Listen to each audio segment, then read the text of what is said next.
I often feel like I might be missing something with decluttering because it doesn't always feel like it's enough. Have you ever felt like that? Like, no matter how hard you try, your space just seems to stay about the same. You get rid of some things, you pull some things back in. It's like a hamster wheel that you can't get off. And I feel this way pretty often, even though I declutter quite regularly. And I mean, I enjoy decluttering, don't get me wrong. I also understand that there are seasons in your life that require you to bring new things into your home, get rid of things. Like, I'm always going to be doing some level or some amount of decluttering because my needs are going to change. But I've started to wonder if it's just that or if there is actually a way to get off the hamster wheel. And when I first had this thought several months ago, I was thinking, okay, so if I were to get off this hamster wheel of just always having to declutter because clutter has accumulated and then declutter again, what would that look like? And one of the ideas that came to mind was doing a no buy challenge for a year. And at first, this was just sort of a thought experiment. I was like, okay, so like, what things would I have to do and what ways would I have to behave if I knew that I couldn't bring anything more into my house? Like, what would have to change about my life? But the more that I thought about it and the more I thought about how that would work, I just realized, like, I think I have to try it. And so here we are. I'd like to officially announce that I'm doing a no buy challenge for 2026. And I could go into a lot of detail about how I got here, where I'm at, but I think probably the best way for you to learn about my plan for this no buy year is for me to read you something I've been working on since September, that I am affectionately calling my no buy year manifesto. I know it's kind of an audacious title, but this feels like an audacious goal for me to go a whole year without buying physical things for myself. So, without further ado, I'm going to read to you my no buy year manifesto. In 2026, I will buy nothing, or at least very little. I'm embarking on this journey for the following reasons. 1, to learn how to be deeply content with what I own. 2, to examine the motivations that cause me to want to buy things. 3, to learn about my relationship with shopping and consumption. I suspect that relationship is maybe a little deeper and more dysfunctional than I'm thinking it is right now. Just because, in theory, if that relationship didn't have some dysfunction, this wouldn't seem as such an intimidating goal as it does to me. 4, to free up funds for other uses during 2026. I don't know if this is going to be experiences or donations or something else entirely. I haven't really decided, but I'm going to figure that out as we go. 5, to keep the level of clutter in my house down and continue to reap the benefits of the decluttering I'm doing. 6, to get a good feel for what is actually useful to me in my home. 7, to work through some of my stashes that I can't quite seem to part with. This would be like craft supplies and things like that. 8, to know that I have enough and I am enough. That may seem like a little bit of an unrealistic goal for a no buy year challenge to give you. I don't know. I'm dreaming big here, okay? 9, to further cultivate gratefulness for the life I get to live. 10, to become more conscious about my consumption and make better choices about what I do buy. 11, to rethink my entire relationship with my belongings. 12, to implement intentional shopping habits going forward. There's a couple of reasons that I wanted to get into like the nitty-gritty of why I'm doing this challenge. And the first is you'll notice there are 12 focal points or focus points throughout the year. And I did that intentionally.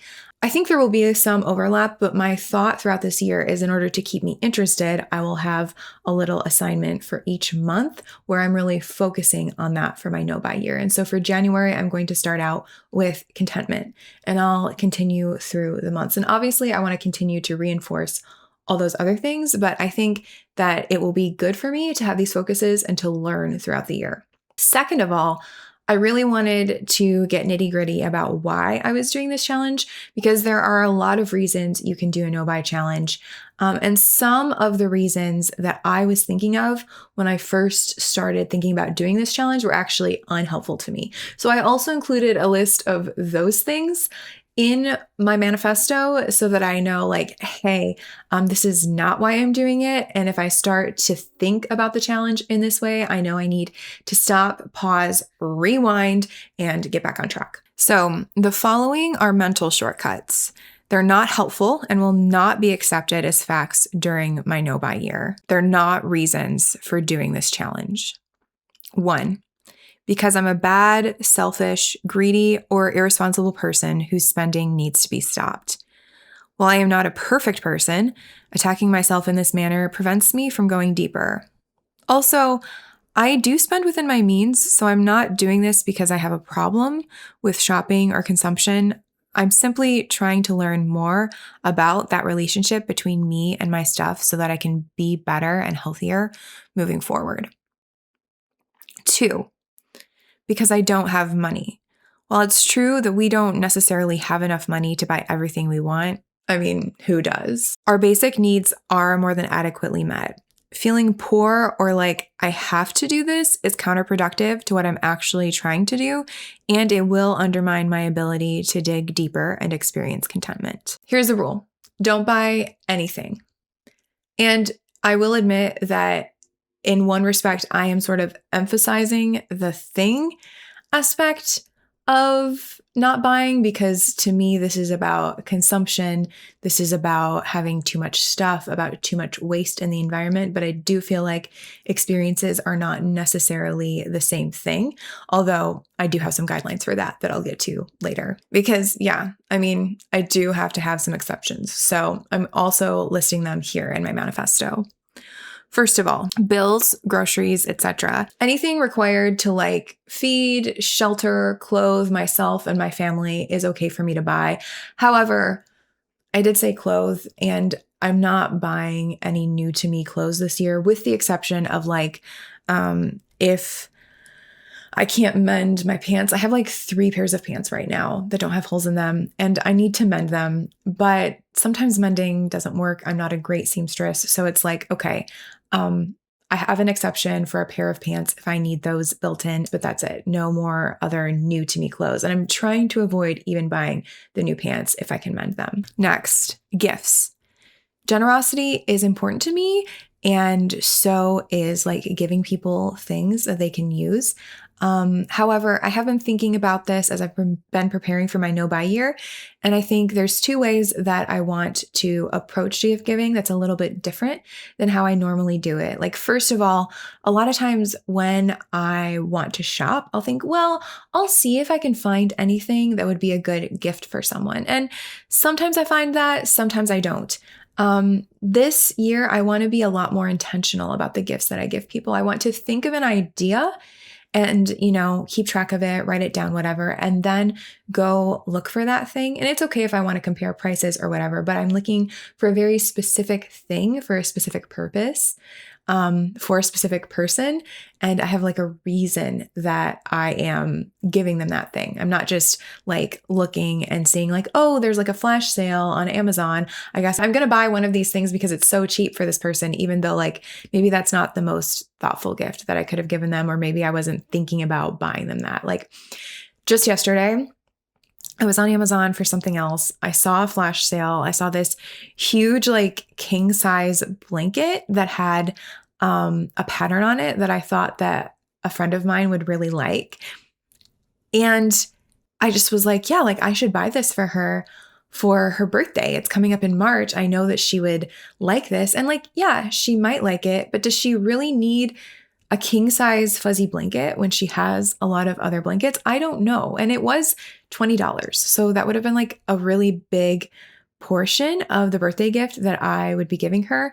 And I realized in that moment, like, yeah, this is what I'm trying to avoid, is just like seeing something that is like sort of thoughtful. Like I did see the pattern and I did think of her, but is also just like very like an impulsive purchase. It's not like I went, oh, like I know my friend really well and I know that she would like this. I went, oh, like I see this, that would work for that person. Boom, done.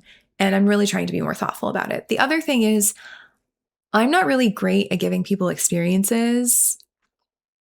And I do think that that would be a cool thing to experiment in the new year is like some of the gifts, especially for people where I feel like it would be appropriate, getting them experiences. So I'm going to work on that. We'll see how that goes. But definitely intentional with items and then maybe also adding some experiences to my gift giving skill set. Next item. Replacement dog treats. My good girl needs treats. However, I don't need to buy every single new treat that I see for her. And yeah, that might be a little bit of an exaggeration, but it's not super an exaggeration. Like sometimes we have like 7 different types of dog treats for my dog, and she's just a little thing and she's supposed to be losing weight. Like the vet keeps telling me that she needs to lose a couple pounds. So I think we're going to work through her stash a little bit and then I'm going to aim, I want some variety, but I'm going to aim for just having like 3 different types of treats in the house at once. One that's good for her to chew and then 2 that are good to like break up for like training and rewards. And she doesn't need to have like the crazy variety all the time, like 7 different types of treats for us to choose from. It takes up a lot of space. And honestly, she doesn't care. She doesn't know. The other thing with my dog is that I do tend to like to buy stuff for her.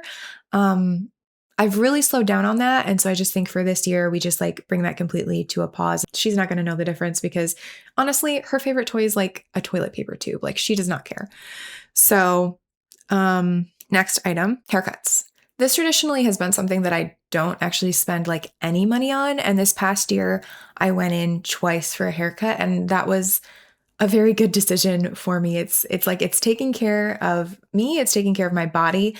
And it's just a very good experience to have a few times a year, go in, get my hair trimmed, especially because it is long and it can get a lot of split ends. So I'm going to continue to do that. That is a service. That is not a item. So I feel good about that. But what I am going to say is I'm not going to do any like drastic style changes that would require me to buy new products or tools to style. I'm not big on styling my hair anyway.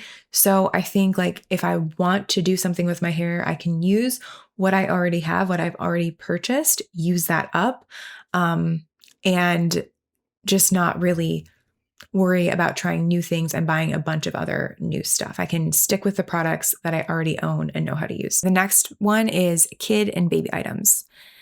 My husband and I we are on a journey, okay? Like we have wanted to be parents for a long time. This year, it might happen. You never know. And so if it does happen, I want to make sure that those kids or that kid are properly cared for. So, if I need to buy a bed or a crib and a mattress, I'm going to buy it. If I need to buy some clothes, if I need to buy diapers, if I need to buy a couple of toys, that's fine. The key here is that if this happens, which it may not, but if it does, there are certain things that children need. And I'm not going to like not take care of my kids or not get them what they need because I'm doing a no-buy year.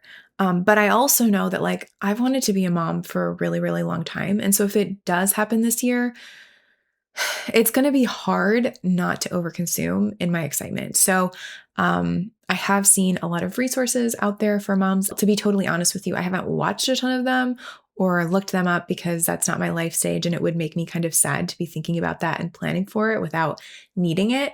But if and when that does happen, I know there are resources out there and I will make sure that I seek them out, think about a plan, put that together before just like buying every single toy or like cute clothing item or whatever that I see. I don't want this to be an area where I overbuy because I can't buy anything else in my life. The next bullet point is experiences. And for this, I am going to say that it's okay to buy things like a dinner date or another date activity for my husband and I. It's okay to buy like a night at a hotel or, some other experience like a tour or tickets or something. I do want to avoid buying souvenirs. I think a photo should be more than adequate. And then I don't have to violate my no buy year in terms of like bringing more things into my home. The next bullet point is replacement personal care and cleaning products. Again, I don't want to add new things to our rotation this year, but if we run out of something like soap or cleaner or laundry detergent, I'm allowed to buy more of those. Now, a lot of these things we just like auto refill on Amazon. They ship it to us every month, so I don't have to think about it. But there are a lot of things that like are manual purchases, right? Like they're not on autofill. So my plan with this is I want to strive for one-to-one replacements. I want to be nearly out of something before I refill it. And I also, when appropriate, want to move toward more eco-conscious or, locally sourced items for this category. But again, one-for-one replacements. I'm not going to be trying new products. I'm not going to be stocking up. Next is little treats for myself. And in this category, I just want to clarify, when I think of like a little treat for myself, it's nearly always a drink that I get out or like a snack that I get while I'm out. And this feels like a little bit of a gray area because, there is some plastic waste. I've decided that for this challenge, it's okay if I buy 1 or 2 per month of these types of things. But I don't really want to just go, oh, I have so much money. I guess I'm going to get myself like a treat all the time. I'm not trying to replace anything that might be going on with my shopping on an emotional level with these little treats. So I want to still support local small businesses. So when I'm doing that, I want to buy my treats from like local small businesses. So that's how I'm sort of choosing to address that. Let me know in the comments what you think about, like, honestly, any of these exceptions so far. I'd love to hear what you're thinking. I feel like these are pretty reasonable overall. But I know also that like I have a tendency to be a little bit arbitrary because it's my life and I want to be able to do things and buy things and whatever. So let me know in the comments what you think. I do have one more category, and that is plants and seeds for the garden. So I love to garden. It's one of my hobbies in the summer.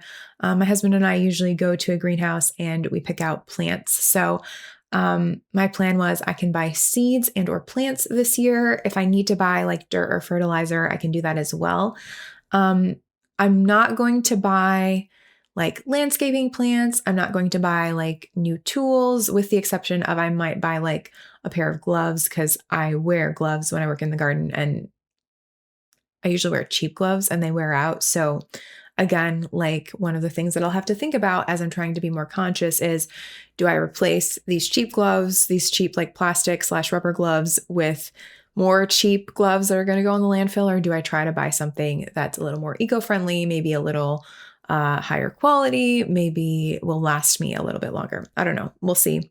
But yeah, I basically this year, I do have to buy something in order to grow things this summer, but I don't want to buy just like a bunch of extra stuff like landscaping plants or whatever, because that's not the point. The point isn't like, oh, like I need to buy a bunch of stuff for this hobby. The point is just maintaining this hobby this year because it is something that brings me joy and I would like to not have to skip it this year. Okay. And then again, to keep things even and fair and just to sort of be really specific about what is and isn't allowed for my no buy year challenge, I also have a category of things that are not exceptions. So here we go. First, free stuff that people are randomly giving away. Because a lot of my goals center around like my relationship with money, my relationship with things, I don't think that just like taking things that people are giving away is actually going to be super helpful in this case. Like I'm not currently into this, but I know in my head that there's like a ton of like free cycle programs in every like city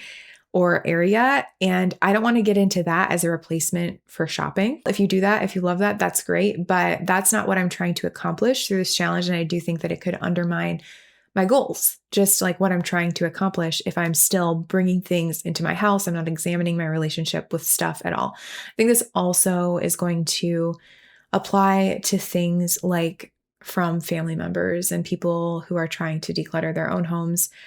I'm not going to try to take anything. That could be very challenging because sometimes it is kind of rude to just refuse over and over again. So I guess we'll cross that bridge when we come to it. But that's sort of my thought process on this is like zero or as little as possible free stuff that people are giving away. Another not exception is just in case gifts. So this is an interesting thing. Like in the past, I have bought gifts and I didn't know who the recipient was, but I was like, oh, this is a nice thing and someone will want it. So I'm going to buy it now and then I will find someone for it. And what I've learned through some of my most recent decluttering, which I'm going to talk about in a future video, is that that day doesn't really come. There's not a lot of those things that I've ever actually given away. Like I had a box of it downstairs in my house and I was going through it and I just realized like there's never the perfect person for it because there wasn't when I bought it and I haven't found the perfect moment or the perfect person for that since. So that was a good lesson. And I think honestly, it was just like I found something, I thought it was a good price or I thought it was a good product. I didn't need it. I bought it anyway. And I thought, oh, I'll give it away. So it's fine. But I didn't. So I'm not going to do that this year. If I see something and I think, oh, this would be perfect as a gift for someone, and I don't have someone specific in mind and I don't have a day coming up, then I'm not going to do it. The next thing that's not an exception is used or thrifted items for myself. I love thrifting. It's one of my favorite things to do. But for this year, I'm probably not going to be going thrifting on my own that much because I'm doing this no buy year, but I do sometimes go thrifting with friends. And if that happens, I can buy something if it is good quality and it would work for someone else and it would be appropriate for me to give them a thrifted item. But otherwise, no. Number 4 would be replacement clothes. I'm being very specific about this because I did say like, oh, hey, like for household items and like personal care products, I can do one-to-one replacements. That is not the case with clothes. If something wears out, gets a hole on it, gets a stain that I can't get out and makes me not want to wear it, too bad, so sad. I'm trying not to replace my clothes this year because I declutter my closet twice a year. I've talked about that on this channel, and that's great. That's fine. It keeps it manageable. But this year, I have a feeling because I can't buy new clothes, I'm going to hold on to more things. And so if something, wears out or whatever, I'm just going to try to live without it as much as I can. Like I said earlier, I do have an exception right now for like a pair of pants because I'm not convinced that I can mend the pants that I currently have. But if I can mend them, we're just going to keep going with that. And then finally, glasses. Unless my prescription changes, I don't want to get another pair of glasses this year. I do kind of like to use them as fashion accessories, but I have two. I love them both. So I don't really need a new pair of frames this year. Now, if my prescription changes, I can buy one pair to replace the two that I have. Okay. And then finally, I did have what I called my FAQ section, not because people are asking me about my no buy year or my no buy challenge. I haven't really talked to anybody about it in detail before this video, outside of my husband, of course. But because I had some things that I frequently asked myself. And so here are the questions I was asking myself and the answers that I gave to the best of my ability. First question: what will I do with the money I'm not spending? So I haven't quite figured this out, as I said earlier in the video, but there's a couple of things that I know I will be paying for this year. I will be paying for my haircuts. So I do need some of my personal spending money for that. Another thing that I think I might spend money on this year is I have a wool coat that I wear in the winter. It is dry clean only, and I have never gotten it dry cleaned. I think I've owned it for, oh goodness, at least 4 years, maybe 5 though. And it needs it. I think it needs a dry clean. I spilled some soup on it earlier this year and I was like, I think this coat needs a good, nice, like professional clean. It doesn't need just like the spot cleans that I've done on it over the years. So I think I'm probably going to pay for that in the spring as well. But other than that, I don't really know where the money is going to go. It's not like I have a ton of spending money every single week, every single month, but it would be something if I'm not using the rest of it. So I guess we'll see how much it is and what I end up doing. Second question: How will I make sure that I meet my goals or reasons for doing this challenge? So I have a couple of ways that I'm going to do this. First is I am going to put some thought and planning into this. I might do some journaling about it, but really also, and I think most importantly, I'm going to be using this YouTube channel as a way to stay accountable for not only what am I spending my money on, I'm also going to use it as a way to like stay accountable for my reasons. So there's going to be like not just like accountability on purchasing, but also accountability on like, am I practicing contentment in more ways? Am I figuring out new ways to be generous with people? And I want to talk about that on this channel and like sort of go through it as I go through the year. Question number 3. What about if people want to go shopping? For some reason, this was like the first objection that popped into my head when I considered doing a no buy year originally. I was like, but sometimes when I'm hanging out with friends, like we go shopping together. And what if we can't go thrifting together or we can't go shopping together or like whatever? Am I going to be lame or am I like going to like socially be isolating myself because I'm not participating in like buying things? And I don't know, this may sound ridiculous to you. It sort of sounds ridiculous to me when I say it out loud, but this was a real concern that I had. I was like, I don't know, like maybe I'm just too much of a people pleaser. Maybe I can't do this. And I thought about it and I decided, like, okay, I actually can go shopping with people. I don't think like looking at things in a sort of social context is the problem. I think the problem is that I go into a store and I want to buy things and I am like convinced that I'm going to buy something and I want to spend money. And I really want to examine like what's behind that. And so I think this is going to be really interesting and I will definitely like report back on how that goes with my shopping and sort of what comes up for me if anything happens that's noteworthy. 4th question. What roadblocks might I run into that I haven't considered? This is something, obviously I've put a lot of thought into this no buy year, this no buy challenge, but this is definitely something where I'm like watching videos. I'm listening to an audiobook right now about, it's called The Year of Less. I don't remember the author's name, but I can link to it in the description. And she's talking about doing a no buy year. And so I'm just sort of like listening to these other people's perspectives to see sort of what comes up for them, what issues or challenges they encountered. And that way I can sort of prepare myself for this year as well. Because right now I'm looking like, I'm trying to look 3 months into the future. I'm trying to look 12 months into the future. I think I've accounted for everything, but I honestly don't know. So I'm just going to keep researching and I'm just going to keep doing things and I'll deal with things as they come up.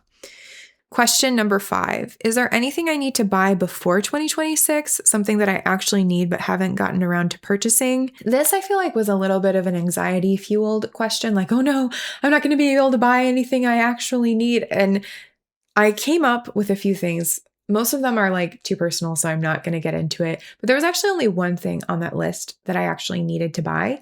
The other 2 things, I'm like, those would count as one-to-one replacements for like the disposable products that I'm already using. And there have been a few other things in that category that I've thought of. Like, for example, I'm sort of intrigued by the idea of using reusable silicone bags, but right now we have a lot of plastic bags. And so I think my plan is just use those up or use those down.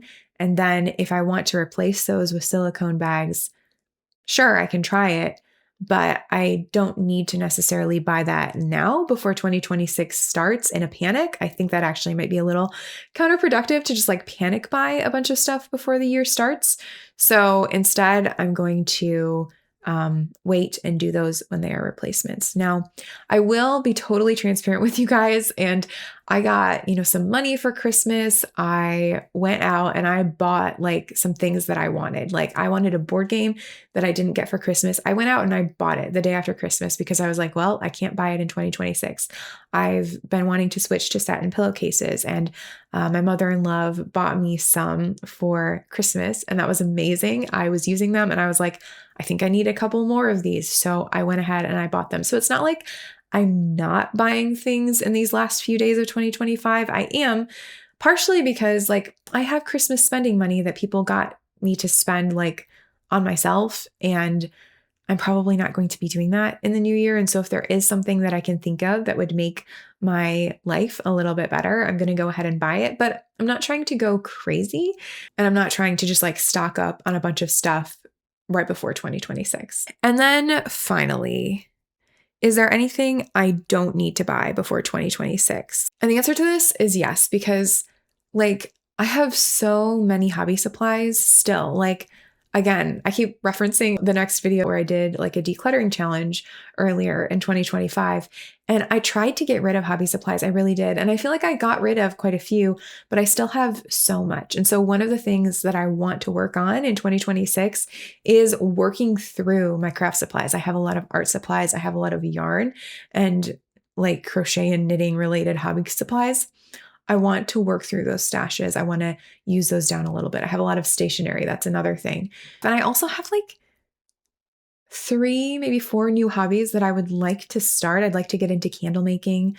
I'd like to get into like concrete molds. And it's like, okay, you know what? Those hobbies will still be there in 2027. I don't need to go out and buy a bunch of stuff before the end of the year to start a hobby that I may or may not actually have the stuff to do or actually have the gumption to do, or that might distract me from using up the stuff that I already own and that has been sitting in my house for years. And yeah, okay. If you've made it this far in the video, thank you so much for watching. That is my no buy year manifesto for 2026. And I go from being excited to intimidated to being excited again about this. I think as I'm making this video, I'm getting more and more excited about doing this challenge and checking in and just like what I'm going to learn about myself and my relationship with stuff. I'm also excited for my decluttering to be a little bit more effective in 2026. So, yeah, I guess we'll see what happens. And if you have thoughts, questions, ideas, I would love to hear them in the comments. But thank you again for watching. And until next time.